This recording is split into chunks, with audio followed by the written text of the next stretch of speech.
সেই খেলায় আমি ছিলাম।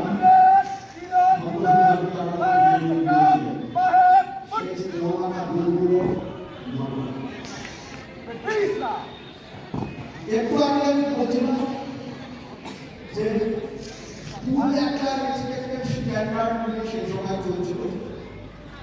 আজকে যদি কখনো কেউ বলে সেই স্ট্যান্ডার্ড থেকে ডিভিয়েশন দেখি তখন